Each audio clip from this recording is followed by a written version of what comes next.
Tigers win. Tigers win. The LSU Tigers take the game against the Ole Miss Rebels today, 5-1. Wasn't with obstacles, wasn't without adversity, but LSU was able to overcome as a big-time fourth inning for the LSU Tigers, scoring 3 runs, propelled them to getting those 5 runs. Stephen Milam got a big-time hit. Michael Brazwell got a massive hit as well, driving in. By the way, your boy Brazwell is hitting over 800 with the bases loaded. Maybe we need to get him in some more of those type of situations. Gage Jump with an absolutely just fantastic performance tonight through 6 innings. Tommy Tanks' last series in the box, more than likely. So a big-time win against a team that relatively is about the same as you, same type of team as you in a lot of different ways. Now, they don't have guys like Tommy Tanks and Bear Jones. But regardless, you beat them. Can you take 2 more? Guys, if you could take 2 more, I would be shocked if you do not get in to postseason play if you're able to find a way to sweep Ole Miss. But other than Gage Jump's performance, obviously the bottom of the 4th was the big inning when the bases were loaded and Brazwell hit the shot in the left center field that scored 2 and put you up 4-0. And then Gage Jump, obviously outside of the home run, giving you pretty much a flawless performance today. So I thought you looked good. I for the first time, I will tell you, I know the score is 5-1, but listen to your boy here. Listen to your boy here. I felt like this team, for what it's worth, I'm not saying it's the best Friday performance. I felt a sense of urgency. Now, does that carry over to tomorrow? I don't know. Does it carry over into Saturday? I don't know. I did feel a sense of urgency. With tonight, if I'm not mistaken, now I'm sure some of you will tell me if I'm wrong here, but if I'm not mistaken, tonight's win, you're officially in Hoover. Y'all in the comments can tell me if I'm wrong here. So next Tuesday, this is not your last weekend. You will actually be playing next Tuesday no matter what. I'm sure, guys, can you let me know if Paul's Hub's in the chat? And yeah, y'all can bring up. Yeah, anytime Paul's Hub has a comment other than when I'm ranting, you can bring it up. Oh, he does? Okay. Yeah. Yeah, bring it up. It doesn't matter. Paul's Hub Martin says we're officially playing in Hoover next Tuesday with that win tonight. Can you do more? Can you go 2-1 against Ole Miss? I mean, I don't think you win 12 games to get in. Maybe I'm wrong. I do think you need to get to 13, but nevertheless, a big-time win tonight. But getting back to it, I did feel that there was a little bit more sense of urgency. I don't know what that was about. I know. Look, I thought you had some really good at-bats against a really good guy on the mound to start off with. You barreled up some baseballs. You looked like you gave more of a damn, to be honest with you. And I like Brazwell. Being honest with you, I like Michael Brazwell leading off. Dude, one thing, we can poo-poo on Brazwell a lot about a lot of things, how he's looked in the field at times. I'm with you. Dude sees a lot of pitches. I mean, dude sees a lot of pitches. Man, if that guy does come back, I know a lot of you don't, for whatever reason, you don't like him for whatever cuckoo reasons that you have. But look, the dude's probably coming back. And the guy that you could have had, and Hill, who you kind of face off tonight, Brazwell came away with the win and got you that there as well. Not all we're talking about today, too. We got some football we need to discuss here tonight as well. Javier Suggs commits to LSU. We put it like 30 minutes before he had committed officially. So around 6:30, 7 o'clock, I think it was, so maybe even an hour. I put on our message board, ayssnetwork.com/forum. I gave you and put in my pick that he was going to be to LSU, so you need to go over there if you are not subscribed. I know things have been very slow there, but like I tell you all the times, I'm not going to write an article and pity pat you on bullshit that's not true. So we told you, and we'll get into that. There is this narrative that he had been committed for a couple days. That is not true. So I don't know where that's coming from. It's not true. LSU closed it out the day that he committed. So we'll get into that tonight as well. And LSU trying to make a trip to Ireland. A little bit weird here. All right. Let me say this. Every post-game show is brought to you by our good friends over at The Athletic Collection. The Athletic Collection. All the stickers, posters, shirts, you can get it over there. You can get 20% off. Use that promo code AYS at checkout. That's AYS at checkout, and you'll get that promo code.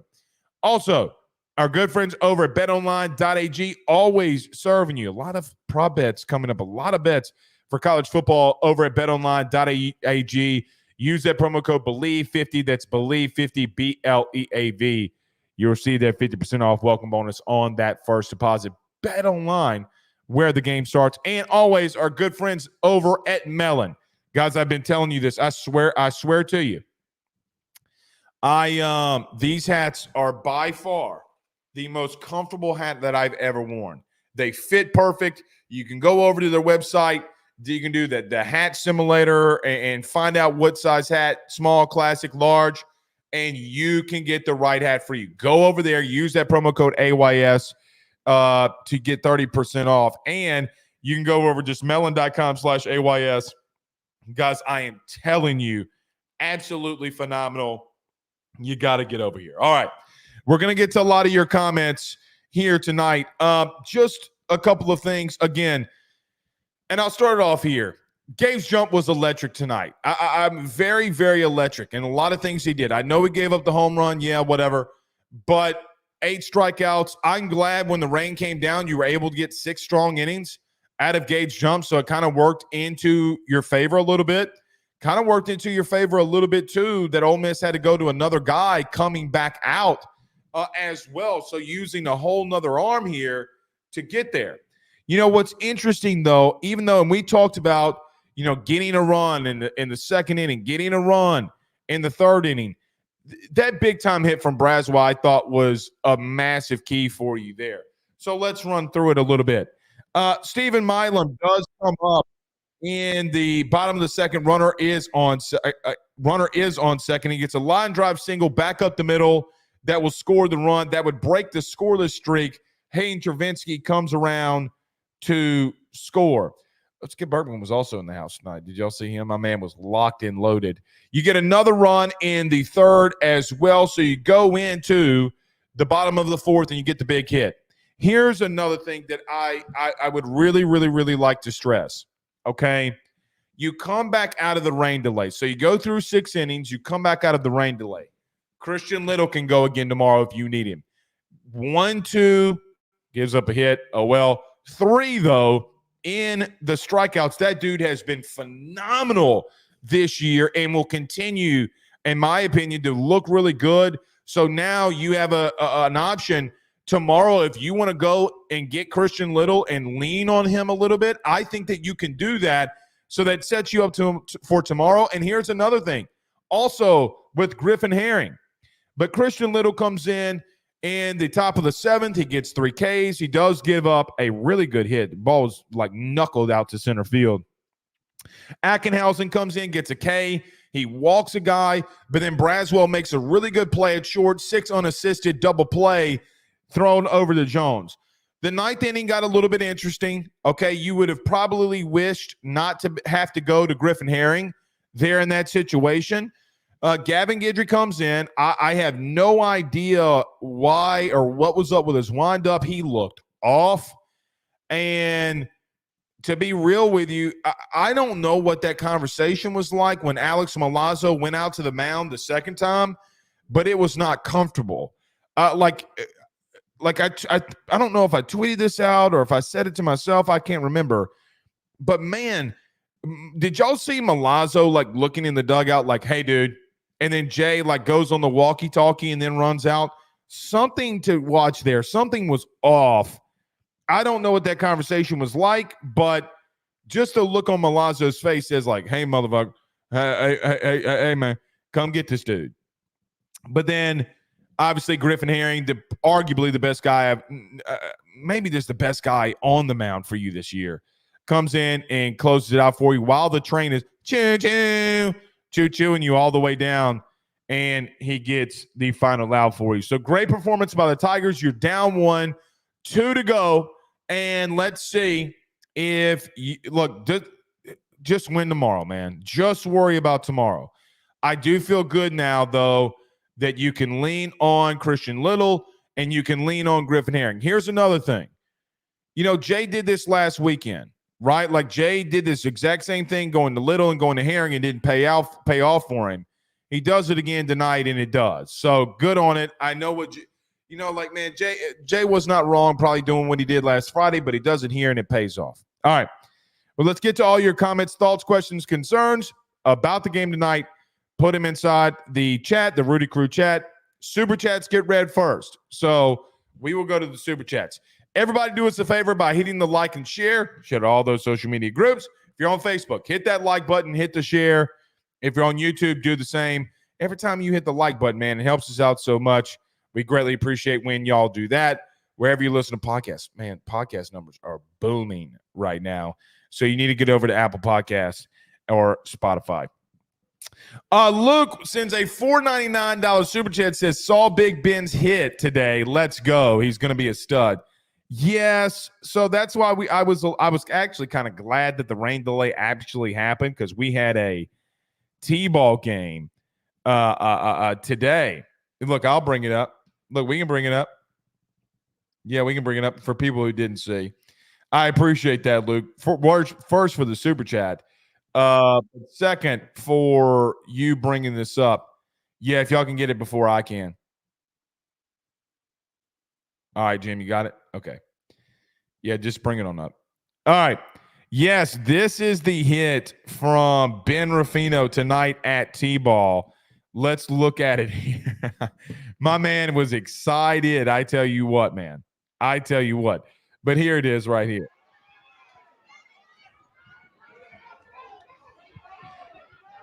Ping. Come on, man. Come on. I'm sorry for all y'all watching on podcast or listening on podcast that I can't show you. Just go to Twitter. It's on there. He comes off and he's like, dude. I appreciate that, Luke. Yeah. Good to see it, man. Good to see it. He's having a lot of fun. Just to let y'all know, man, Tommy Tanks is his favorite. It's not close. It's not close.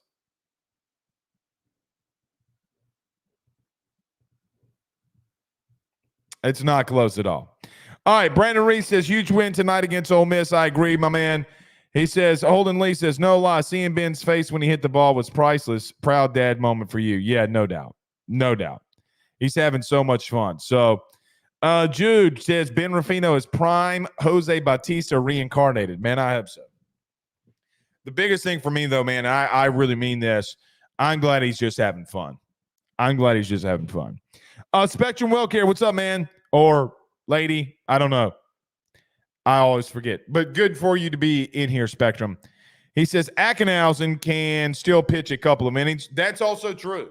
So, look, man, I think it's a big deal. Getting back to the game, I do think it's a big deal that you're able to, come in and you're able to deliver, rain delay. I mean, both sides weren't really good at the plate after the delay. After they came back, it's, I guess, to be expected, kind of sitting around, not doing much.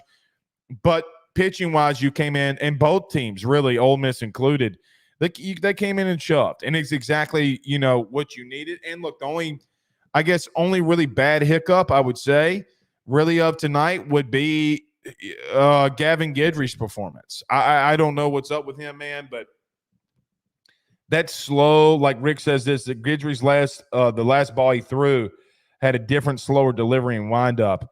He couldn't find the zone. No, he couldn't find the zone at all. And that's going to be an issue. Like, if you can't find the zone, you're going to have to, that's just an issue. I will tell you, and I think this goes for all sports to all LSU fans. Like, sometimes, man, you just got to give a guy time. Like, people are going to go through these kinds of situations. Give him time. Here's what I've always thought. I hate him from the windup. I hate it. I really don't like it. The dude's intense. Come from the stretch and then go. Right? Like go from the stretch, fire it off. I mean, the dude, his reactions like he's throwing 97 when he's throwing like 87. So he's just been off, man. And I don't know if, because look, he did not play, meaning Guidry, he didn't do anything during the summer. He rested himself. And I just, I do wonder if that comes back to bite him in the ass. Charlie Viator says, did Coach give Ben a scholarship yet? I hope not, but man, we'll take that in any NIL deals.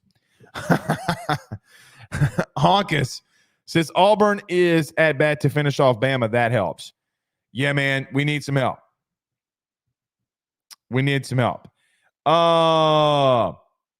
Ken says, okay, Big Ben, let's go. Yeah, my man's having fun. That's the best thing in all this.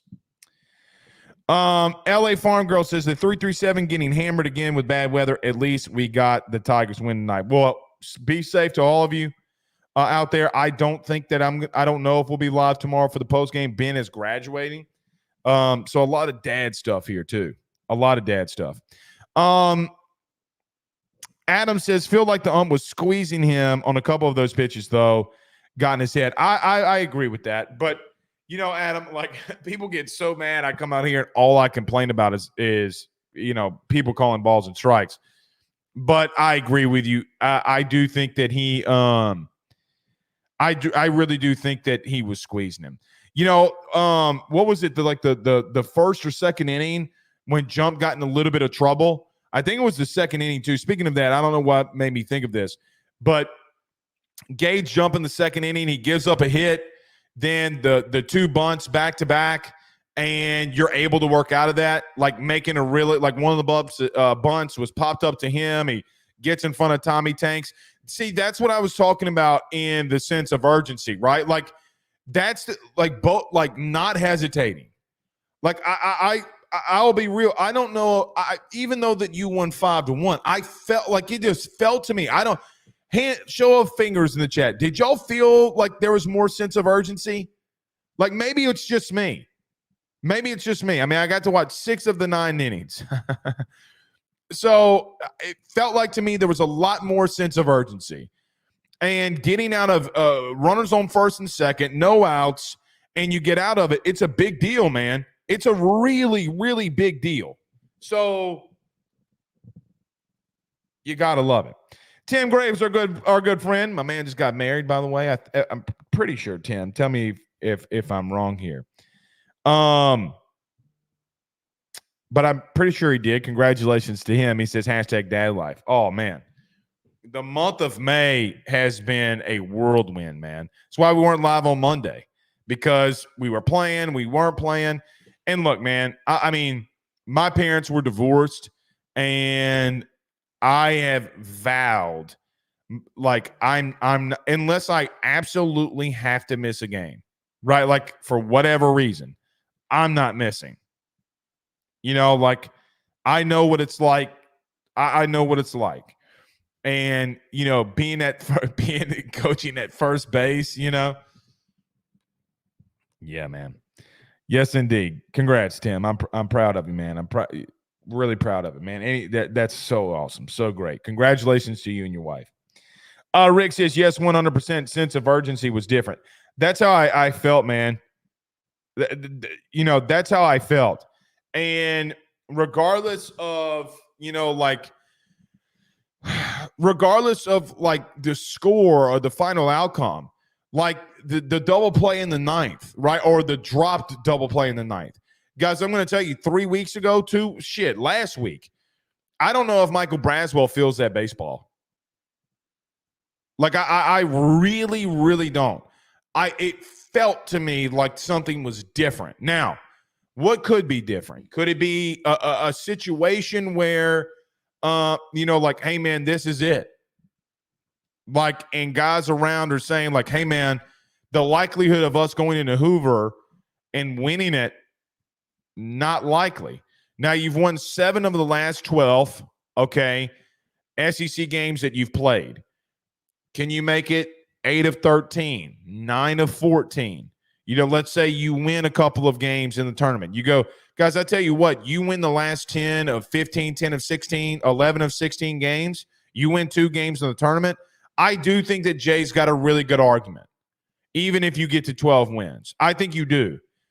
That doesn't mean shit, though. And I got to tell you, I see a lot of these. Look, man, I watch a crap load of college baseball. You can ask anybody that's either with us or around us, a lot of college baseball.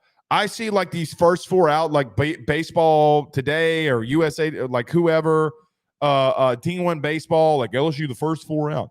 And then they have the first 4 in. LSU beats any of those teams in a 3-game series. I'm more than confident. And look, I saw fans, Rudy Poo, dookie ass fans saying, when Jay said this week, like, look, man, I think we're one of the top 15, 20 teams in the country. We're just playing other top 15 teams that might be better than us. And they were like, oh, you don't believe that shit. No, Jay does believe that shit. And it's so funny. The same people are always crying wolf about coaches. Like some of you are just dumb. Some of you are just dumb. So, like, and beyond dumb. I actually don't necessarily disagree with Jay. I think if LSU were I do believe this. If LSU were like in the ACC, I think they're 3rd and 4th in the conference.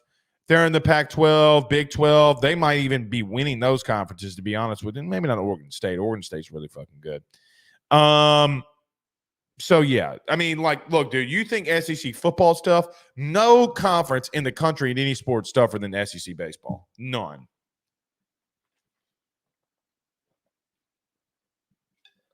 None.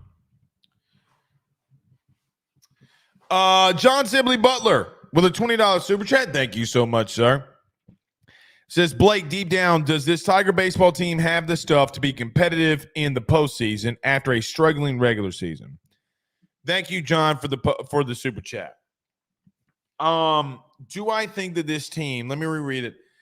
Do they have the stuff to be competitive? Oh, yeah. Well, if you're going to use, I don't know if that's like what you're trying to ask. In reference to be competitive in the postseason, yes, they have the stuff to be competitive. Do they have the final it to be clutch? Do they have it to win? It's been the question all year, right? Like, the thing has been all year for you. It's not that you're not as talented as a lot of these teams. Guys, here's the truth.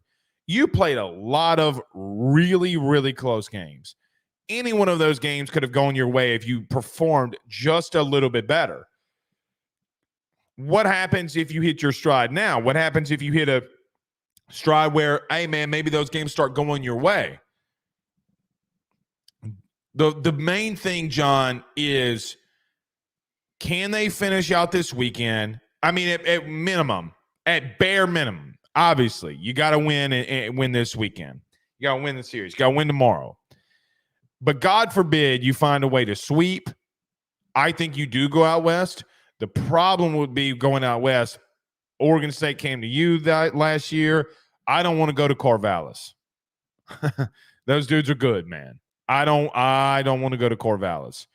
The thing, though, that I think does give you a pretty massive advantage, I really don't know if you have a better 1-2 punch than maybe some other team. Like, I don't know this. I don't keep up with Oregon State baseball. I don't know if they've seen a better 1-2 punch than Gage Jump and Luke Holman. Maybe I'm wrong. I don't think that they have. With that being said, where do you go?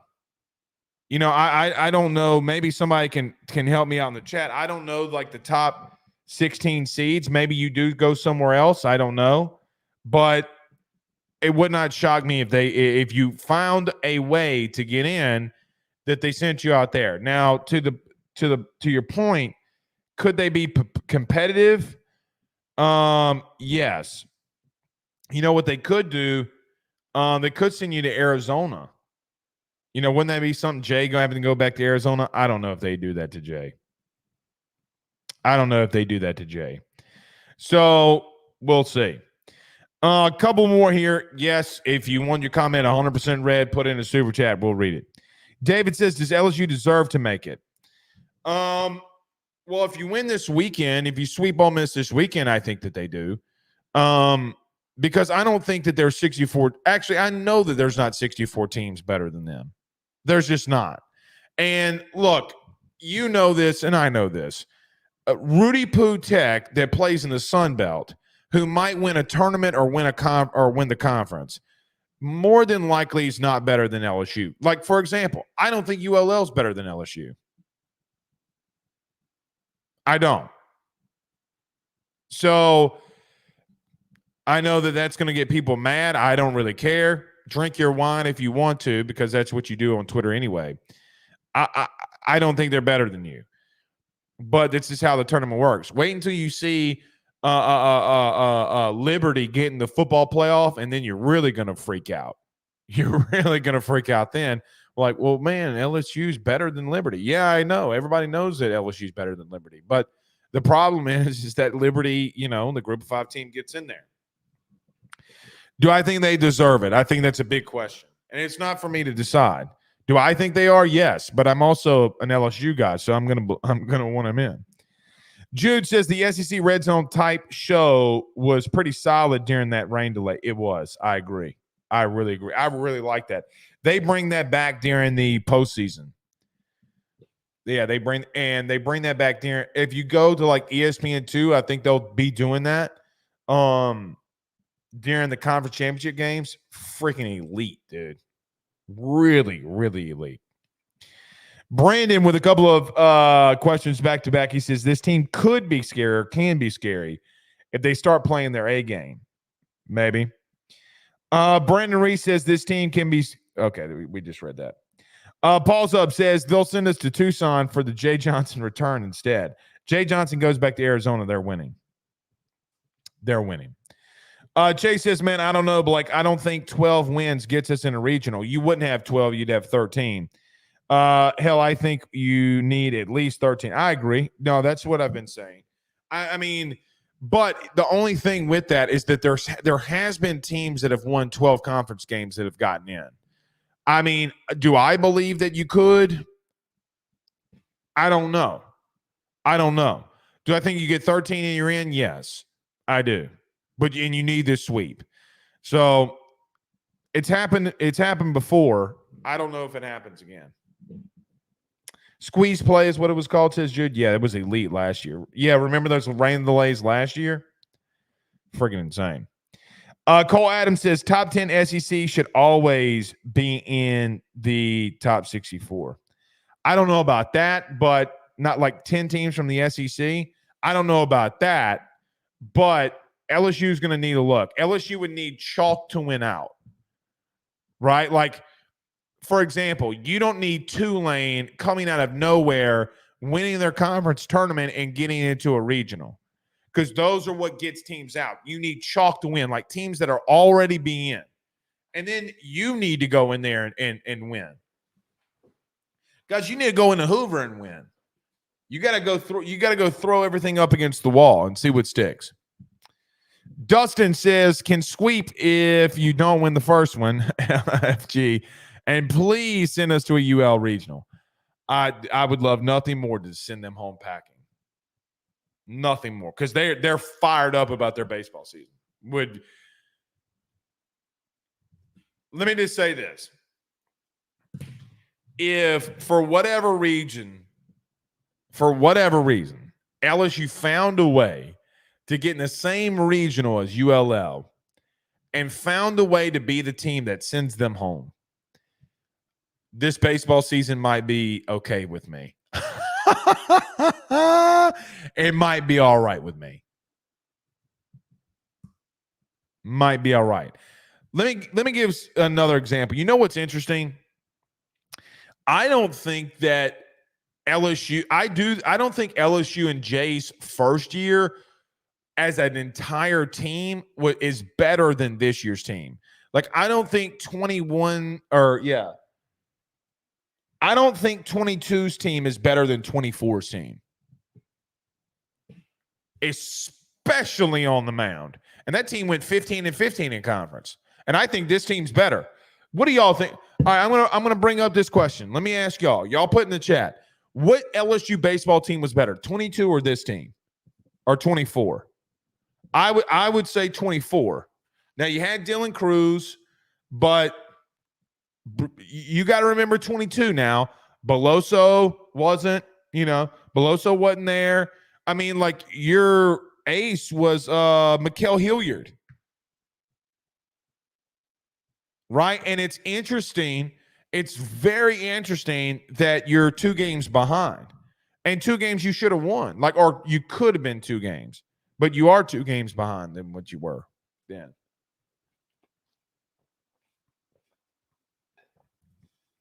I really believe this team is better. The problem is, and I see Spectrum, this was my point. The problem is the SEC's tougher this year. Right? Like, dude, by the way, Christian Moore from Tennessee hit 2 bombs tonight. Like, if Charlie Condon didn't exist, Christian Moore from Tennessee would be your player of the year, not Jack Caglione. But not even, I mean, Christian Moore, maybe it'd probably be Caglione because he pitches too. Christian Moore is insane. But look at all the teams you faced. Like, some of these games are going to come back to bite you in the ass. Some of these games are going to come back to bite you in the ass. The drop third strike against Florida, the Friday and Saturday versus Arkansas. Guys, if you just take one from Arkansas, you need a win tomorrow. Think about this. If you don't have the drop third strike against Florida, if you don't leave a pitch over the plate and the heart of the plate when you're beating Arkansas, I mean, guys, you're in the tournament. You could win tomorrow and somewhat coast because you'd be in. You'd have to win the series. Don't get me wrong. You couldn't get swept, but you would be in. You get those 2 games tonight. You'd have 13 wins. You win the series this weekend, you have 14 wins, and you're 100% in. So you know what's funny? You know what's very funny to me? Like when we were and I know a lot of y'all played sports, because most people that come in here have played sports. You love sports. You know what's so crazy to me? Remember when all of your coaches that sometimes you hated when they said, get through the line, it's a game of inches, get through the line. Man, is it not? Like, when you have seasons like this, like, is it not? Jeez. Man, I wish I knew now. I wish I knew then what I know now. I wish I had somebody, they could just tell me, like, the real sports truths. Chad says this team, a lot of 24 Spectrum, a lot of people saying this team. Penn says the same thing. I agree, man. I agree. By the way, I do appreciate a lot of you. About 17 of you, this is not a joke, 17 of you have messaged us about giving to the collective. Good on you. I don't know what made me think about that, but Good for everybody, man. I'm happy. All right. A couple more, then we'll get to some football. Moy says they were right. Too bad that doesn't really help me now. Yeah, well, it does. Look, I tell you what, man. Like, last night I was doing notes for Ruffino and Joe show this morning. I was up until 12. Okay. And I just kept thinking, that's really what I kept thinking. I think it pays off, man. I really do think it pays off in the long run. I saw somebody ask earlier, Blake, have you pre-bought college football 25? I have not. I'm not.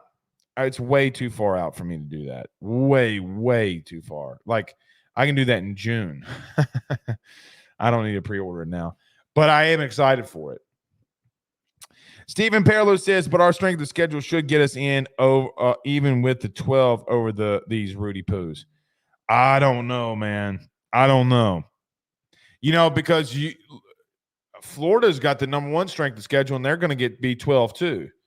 Or they'll probably get around. If I'm not mistaken. We talk about Florida, dude. Florida's schedule was brutal. That damn poor fan base, man. Not only do they have the number one strength of schedule in baseball, they're about to have the number one schedule in football too. God, they're going to get beat down. God, dog, they're going to get beat down. Dylan Holly, what's up, man? Says more than that, the 8-6 loss to Vandy, the throwaway game against Bama. Yeah, those two. Those two. Dustin said Florida lost night, not good. But those two. Game of inches, man. Game of fucking inches. And I think Jay's going to hit the portal and, off we go. Who comes in this freshman class? Look, I'm going to leave that alone.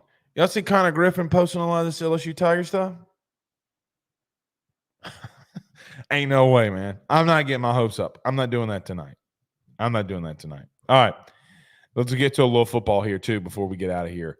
Let me take a quick break. Let me reset, and we'll be right back. Stay with us. Guys, you might know my good friend Carol Falls and all the great service that he provides over at State Farm. He is your good neighbor after all. But did you know State Farm has surprisingly great rates as well?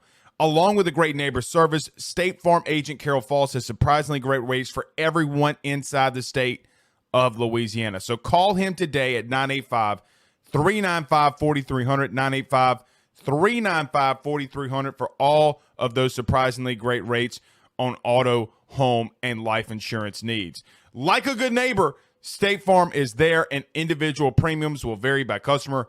All applicants subject to the State Farm underwriting requirements. By the Drake Williams Law Firm, drakewilliamslawfirm.com. Whether you've been injured in an accident, you're preparing for a future with your estate planning, you're getting ready to close in on a real estate deal, or you're about to welcome a new addition through adoption into your family, or you're facing criminal charges, you need very experienced attorneys, and that is what the Drake Williams Law Firm will be able to do for you in navigating the legal system. The door to their cozy office in historic downtown Ponchatoula has been open since 1981. They have helped thousands and thousands of Louisiana families and individuals win cases, close on real estate deals, and regain that peace of mind.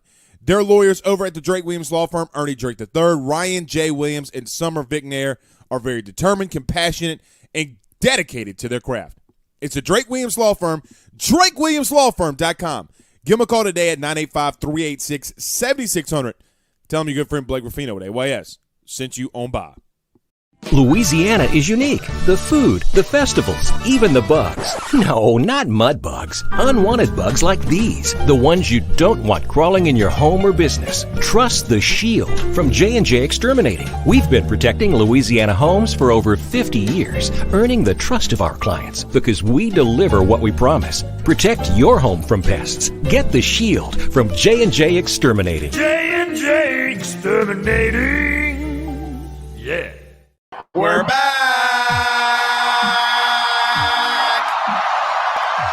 All right. Got some football we need to talk about before we get out of here. Let's get to it, y'all. Yes, all of your comments do get read if you do send in the super chats. We greatly appreciate any time and every time that y'all do that. I do agree with Penn Jones here. He says, no way Connor Griffin turns down the insane money the pro's going to throw at him. I agree. I'm not going to do it. I'm not going to do it, him sharing all this LSU stuff. I'm not going to get my hopes up. No way, no how. Just not going to happen. Not going to happen. All right. But God bless it if he does. What a legend. What an outright legend. All right, let's get to it. Javier Suggs from Grand Valley State, the defensive tackle, committed to LSU last night, and what has been one of the more chaotic, if we're just going to call it that, definitely one of the more chaotic off seasons when it comes to transfer portal stuff. Now, LSU's always had some really difficult, I just want to say recruiting situations, not just in portal, but high school. This is the first time it's really happened in the portal. Well, things have kind of been in disarray to some extent. But Brian Kelly, going to his roots, goes and gets JVR Suggs, a guy that did have some pretty decent production over the last 2 years at the FCS level, I do add, with 14.5 tackles for loss. Something that was really interesting, seeing him bat down 9 passes from that interior shows a high IQ and a high football IQ of somebody that knows to get their hands up to bat the football down. That is an insane number of bat downs for an interior defensive tackle. So I did see some film on him. He has done that a lot. He's very good at just knowing when he's not going to get to the quarterback, getting his hands up on pass rush downs and batting the ball down. I think 7 this year. Phenomenal when you're able to do that. The question becomes, and I know the question that you will have, it's the same probably question that I have, which is, hey, can a guy from that level make a transition to the SEC, the toughest division in all of sports, the toughest conference of all of sports, and one of the tougher schedules in all of college football? Can he make that leap? I don't know. What do I think right now without really seeing him up close in person and against these guys in the SEC and against a really good offensive line that he'll face in fall camp?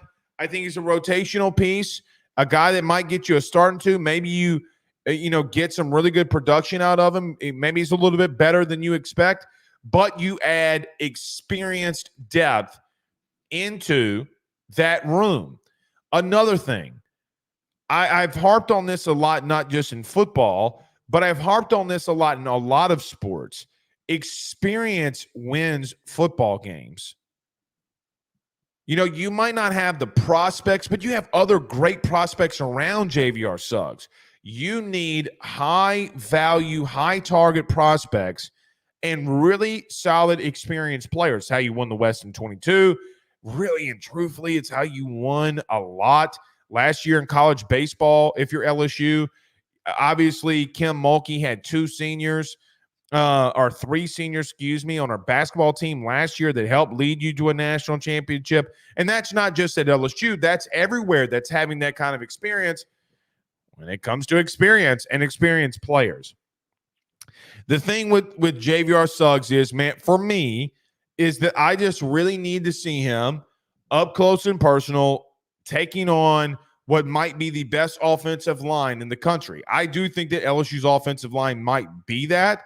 And if he does and he's serviceable and he looks good against this O-line, then you start feeling really good about where that position group might be. It might not be the best. It might, get pushed around at times, but at least it's not like it was and as chaotic as it was a year ago, which is crazy because 3 guys got drafted from that one group. I think what's interesting, though, with that, what if Mason Smith and, what if you would have had Mekhi Wingo in with Blake Baker? How much different would that be?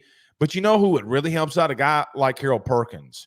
Now, let me stop for just a second because I want to make something very well known. LSU is actually in a little bit of a battle here.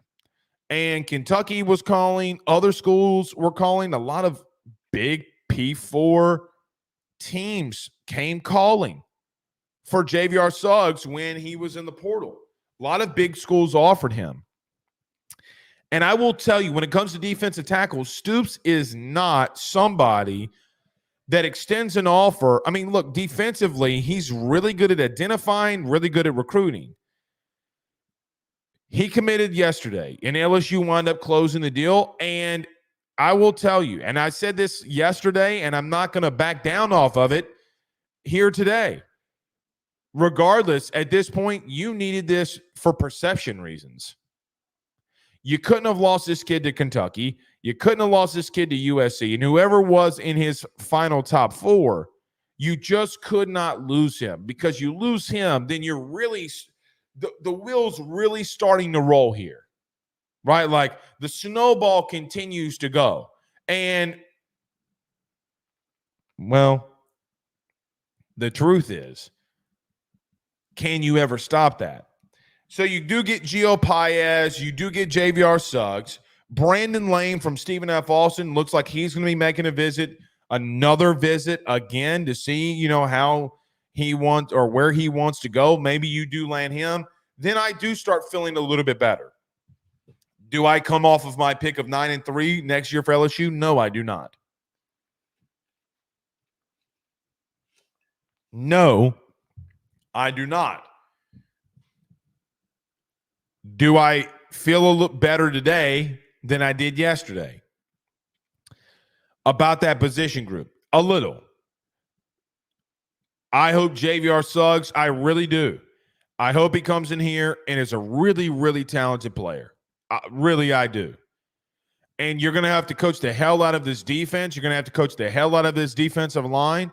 You're going to have to hope that guys like Deshaun Womack step up, Braden Swinson with his experience shows up, and that you have a really good rotation and that your 3 linebackers show up.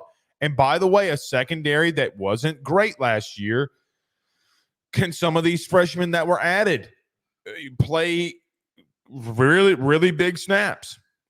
Because you didn't go in the Portland corner, right? Like you didn't go and get somebody out there in this last portal window, even though you're looking to go and get one in Wesley Walker, and maybe you add a guy like Tyler Barron into the fold. Who knows? I told you I'm out on that recruitment. I mean, I will report it. We'll stay in the loop on it. But in reference to getting knee deep into it, I'm not doing it because I'm hearing some things. So I'm not subjecting myself to it. What I will tell you, okay, is you do start to feel better, but I do think that there's too many question marks around this team. I think you got enough talent to be 9-3. I do. Deep down, I do.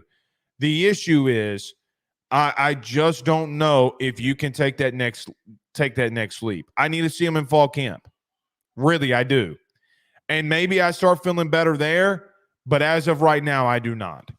And I wish that JVR Suggs gave me that confidence, and maybe in August he will. But do I think you need to add in a guy like Brandon Lane? Yes, I do. I think you need as much – guys, I will tell you this. I would throw shit at the wall and see what stuck. Now, the problem with doing that is that, there being commotion in a locker room, maybe. I don't know. But you're beyond – like, you got to find out if somebody can come in here and play at this late stage. And they're still going after Brandon Lane. So and I had people coming in here yesterday saying, like, oh, well, Blake, what if our defensive line isn't that bad? Maybe you're overreacting.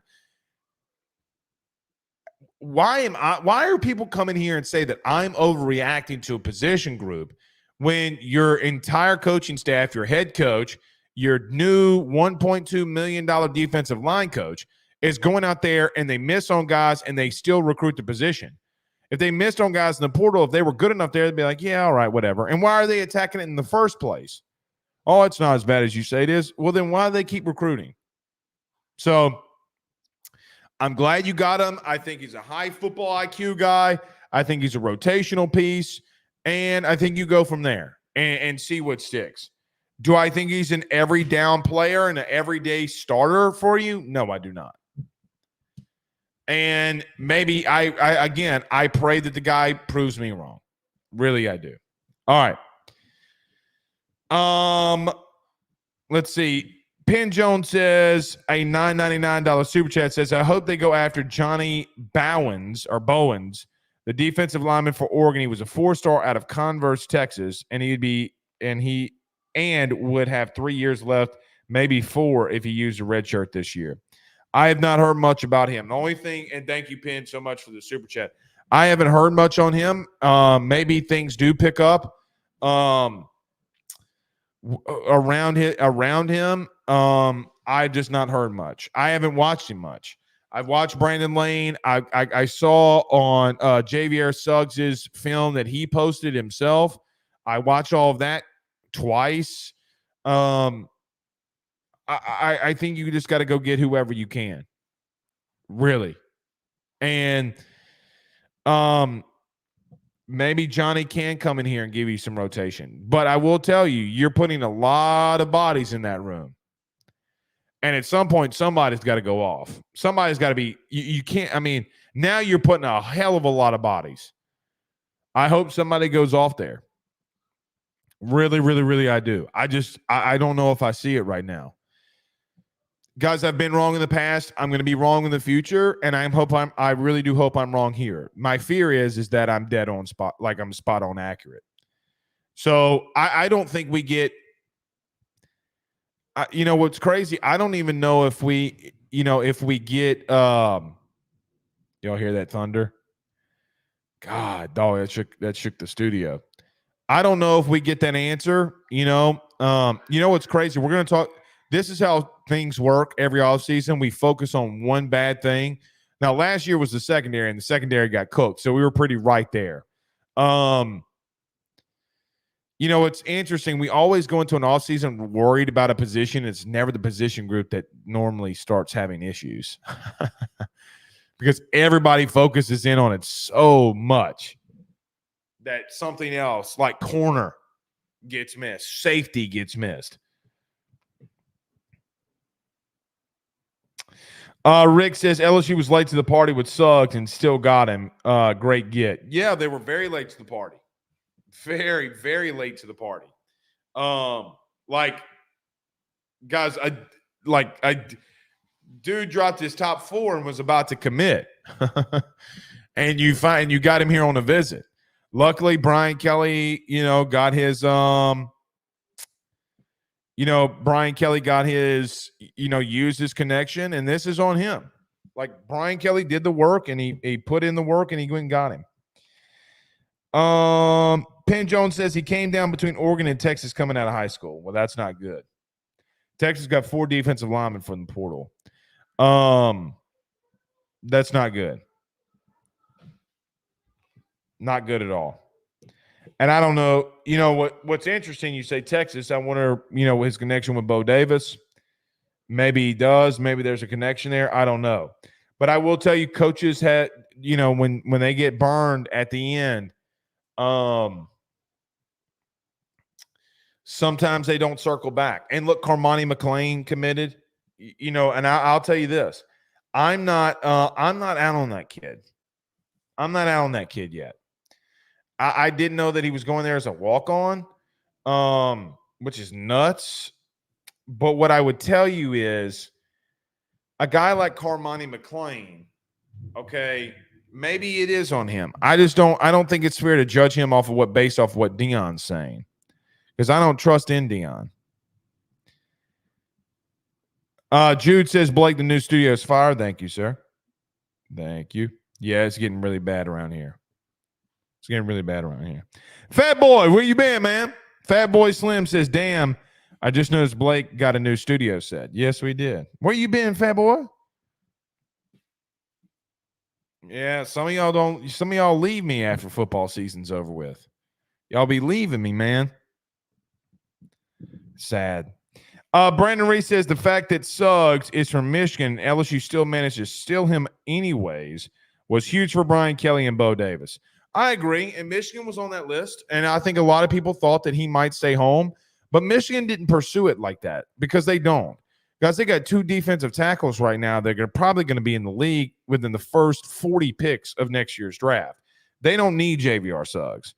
I don't think that they push hard for it at all. I knew Kentucky kind of did, and anybody who said that the kid was committed or was expected to come here, guys, that shit's just not true.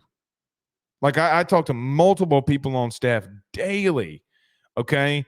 And I asked, and I'm like, because the street started buzzing, like, no, he didn't, he didn't commit. Like, we're in a little bit of a battle here. Like, we're going to have to do what we need to do to get this kid. Like, a lot of people aren't, a lot of people are sleeping on this kid. The kid's got a lot of people calling for him. I'm like, oh, shit. So LSU's in a little bit of a fight here, and then they won. At the last hour. BK from Michigan. He's not from Michigan. He's from Massachusetts. Coached at Grand Valley and Suggs, went to high school with Dellinger. I didn't know that. I didn't know that last part, Cortland. I didn't know that last part. That's really interesting. Rick Kelly says, Blake, I saw LSU got a 7-footer forward today. I did, man. I missed that. I was at lunch with a sponsor or advertiser. I missed it. I hadn't looked at the kid. Yeah, they did. Look, y'all gonna have to go to someone else on that one. I missed. I was busy today. But they did. I love Matt McMahon, man. I really do. I really do love Matt McMahon. I hope he works out. I really do. Look, I will tell you this. Matt McMahon does not get a because they're losing. Matt gets a lot of shit. And some would say rightfully so. Dude, Matt McMahon works his fucking ass off. I was told by somebody. I'll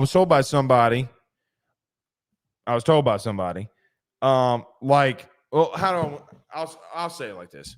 Somebody went up to the facility. It was like 5:30 in the morning, and dude was like dripping sweat, and they were like, "Coach, what are you doing?" And he's like, "Well, I got a workout in to clear my mind." And they were like, "Clear your mind for what?"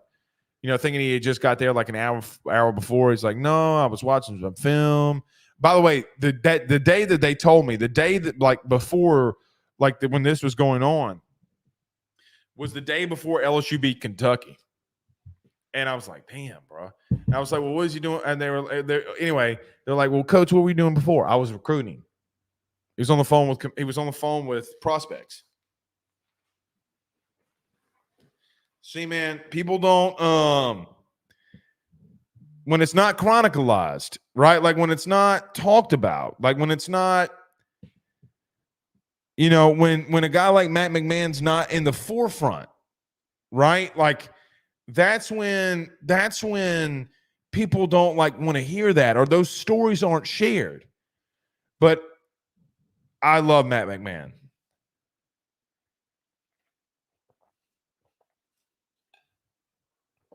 I know he's working hard, and I know he's been put in a tough situation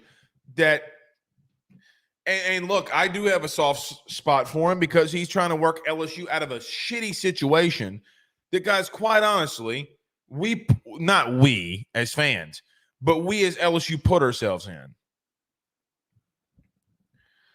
Let me give an example. Guys, you were investigated. Stay with me.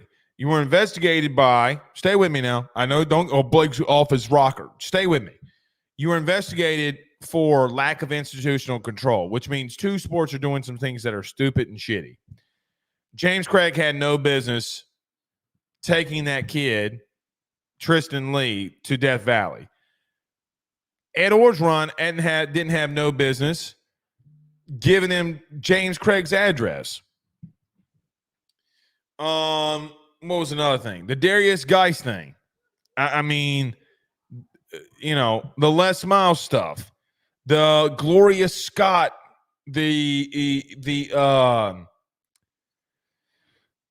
oh God, what's her name? The Sharon Lewis shit. Guys, BK went on. By the way, I don't know if many people remember this. Like Brian Kelly literally had to go in front of a grand jury about rehiring Frank Wilson. Like literally.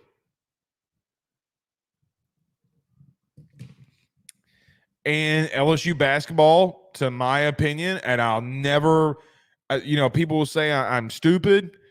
LSU basketball was thrown underneath the bus so that LSU football could live.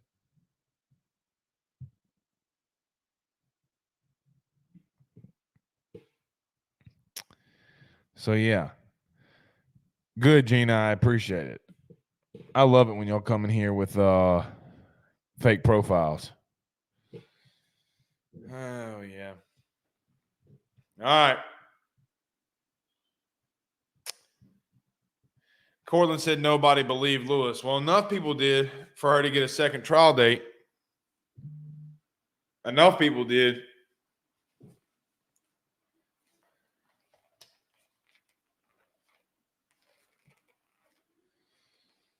That woman's off her damn rocker. I'm sorry. Oh. Yeah, Stephen Perlew. Thank you. Trip to Ireland. Did y'all see this thing today from Wilson Alexander? Did y'all see this thing today about LSU trying to schedule a game in Ireland and they don't have an opponent, they don't have a venue? Why Ireland? Like, why Ireland? You know, like, I get to a point where, hey, can we open up a week 1 game at home? Like, if you're going to go to Ireland week 1, can we get one at home? Can we get one in Death Valley? Do we not have to go to Ireland? The luck of the Irish. I do think I would be intrigued to see who can drink more, the Irish or the Cajuns. I have no Irish in my blood. I freaking love their bourbon, though. Notre Dame and Ireland would be insane. Notre Dame and Ireland would be insane, considering what LSU and Notre Dame have gone through, the Brian Kelly connection. But I got to look, I'm just asking. I mean, it's 2024. I'm just asking, like, how quick does this game get scheduled? Like, normally, guys, they schedule games out to like 2030. Well, boy, 2030? Yeah, guys, that's 6 years away. That's not crazy far off. Let's say they schedule a game in Ireland in 2030. Okay, for whatever reason. I'm just asking, is BK here in 6 years?